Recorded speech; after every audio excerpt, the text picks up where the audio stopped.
What's up, guys? How are you doing? Welcome back to my channel. My name is Cess Paulo, and if you're new here, kindly consider subscribing to this amazing channel. So today I'll be showing you how to loosen a nut or a screw that just will not move. Maybe it's rusted and it will not move. So any point of attachment that you know should move and is not moving, I will show you how to move it, how to make it move. So I have this wheel that I have been trying to remove. I have done literally everything. I've used a hammer and it's still not coming out because of this other piece of metal that is preventing it from coming out. So I want to use this method to try and remove this piece of metal that's acting as a screw. So I got this spray, and it's a lubricant and penetrating oil from the Power Eagle.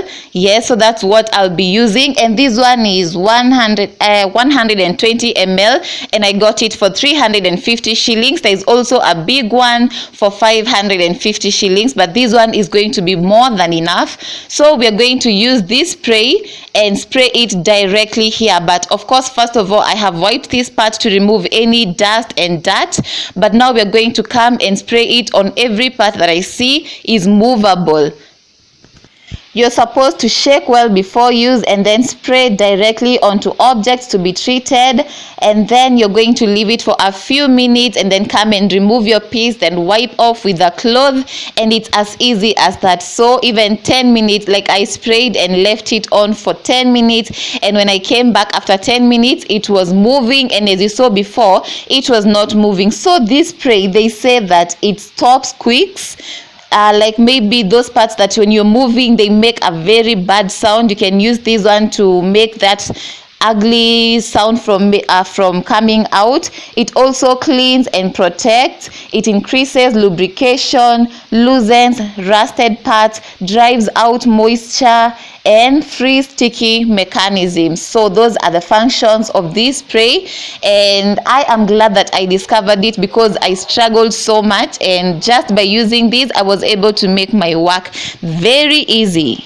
The spray smells like kerosene and it's highly flammable, so you should be careful not to use it near heat or fire. And also when you're disposing it, be very careful because they say do not pierce it, and when you throw it in the garbage can, it's very easy that it's going to be pierced and you might harm those people who collect garbage. So dispose it off carefully. You can put it somewhere where someone can see what it is, and you know, if kids swallow this, it's very dangerous to them, so just be very careful. And yeah, that's how we're going to use it. So the next thing we're going to use is this oil for the sewing machine. You can also use it to loosen nuts, but for this one it takes a bit longer than the spray. When you use this sewing machine oil, you're supposed to use it and leave it for 2 days. So I put mine on here, but after 1 day it was actually moving. So you can put this for 1 day or 2 days and wait, but if you're not patient you can use the spray, which you have only to wait for 10 minutes. As you can see, my wheel is now moving and it was not moving before, so clearly the spray has worked. As you can see, it's moving up and down, round and everything, so you can use it to lubricate and loosen nuts. But for this specific part, it was not willing to cooperate. You see this piece that's acting as a screw here, the piece that I keep moving the wheel up and down on.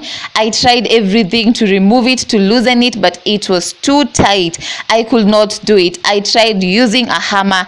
I hit with all my might and it could not come out, so I had to call my caretaker, and thankfully he came and helped me, and he just needed, like, I think I did not have enough strength because he came and hit it until it came out, and finally here we are.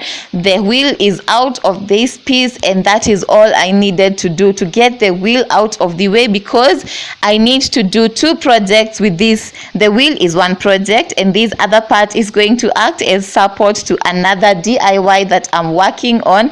But as you can see, this piece of metal still could not come out. It was still too tight. I don't know what I have to do.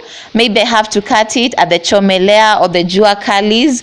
But meanwhile, as you can see, we managed to remove the wheel using our spray.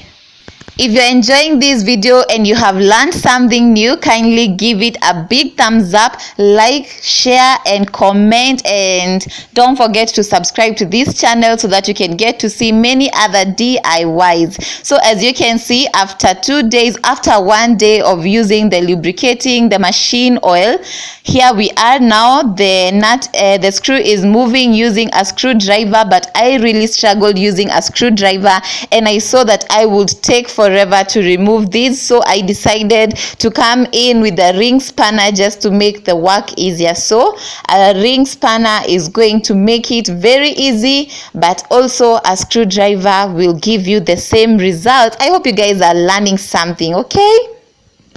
By the way, don't forget to follow me on Instagram at Cess Paulo, at Cess Designs, and at Dreamluxe Decor. Also, don't forget to subscribe so that I'll catch you in the next video, and then you learn to know what I'm going to use these to do. And by the way, what is it reassembling? Yes, this wheel and the sewing machine, it's for the sewing machine. So I am removing my sewing machine. I'm removing it all up because I want to use those parts to do something nice, but eventually you can reassemble the same parts, because I'm not going to throw away any parts or destroy them, so I can always come and put them back. And that is all I had today, guys, and I hope you enjoyed and you learned something. Bye bye. Mwah.